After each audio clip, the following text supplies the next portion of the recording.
అదిరిపోయిన Nagarjuna entry, viral అవుతున్న big boss promo. ఎటకేలకు ఎంతగానో ఎదురుచూస్తున్న బిగ్ బాస్ లవర్స్ కోరుకునే సమయం వచ్చేసింది. ఇవాళ చాలా గ్రాండ్ గా బిగ్ బాస్ తెలుగు సీజన్ 8 ప్రారంభం కానుంది. ఇక ఆదివారం సాయంత్రం 7 గంటల నుంచే బిగ్ బాస్ తెలుగు 8 స్టార్ట్ కానుంది. అయితే ఈ నేపథ్యంలోనే మేకర్స్ తాజాగా ఇప్పుడు ప్రోమోను విడుదల చేయడం జరిగింది. ఇక ప్రోమో అయితే అదిరిపోయిందని చెప్పవచ్చు.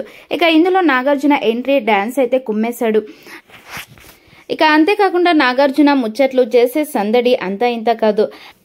ఇక అంతేకాకుండా ఇప్పుడు బిగ్ బాస్ 8 తెలుగు సీజన్ కోసం కూడా సెలబ్రిటీలు హాజరయ్యారు. వారిలో నేచురల్ స్టార్ నాని ఉన్నారు.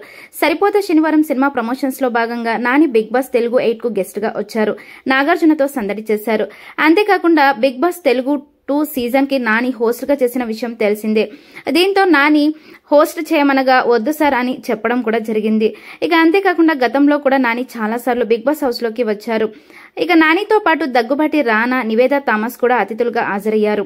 నివేదా థామస్ ప్రధాన పాత్రలో రానా నిర్మించిన 35 చిన్న కథ కాదు మూవీని ప్రమోట్ చేసేందుకు గెస్టులుగా వచ్చినట్లు తెలుస్తోంది.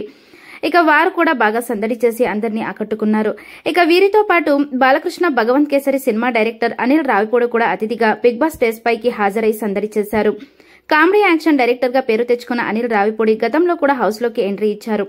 Big Boss Telugu non stop ఫైనల్లో హౌస్ లోకి వెళ్లి బోల్డ్ బ్యూటీ అరియానా గ్లోరీకి భారీ మనీ ఆఫర్ చేసి బయటికి తీసుకొచ్చిన సంగతి తెలిసిందే.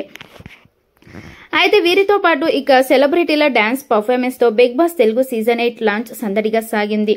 అంతేకాకుండా కంటెస్టెంట్ల ఆట పాట కూడా బాగా జరిగింది.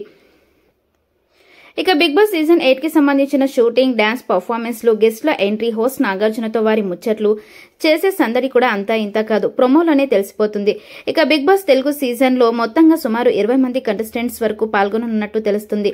వారిలో 14 మంది లాంచింగ్ మొదటి రోజు ఎంట్రీ ఇచ్చినట్లు తెలుస్తుంది. ఇక దీనికి సంబంధించిన షూటింగ్ కూడా కంప్లీట్ అయింది.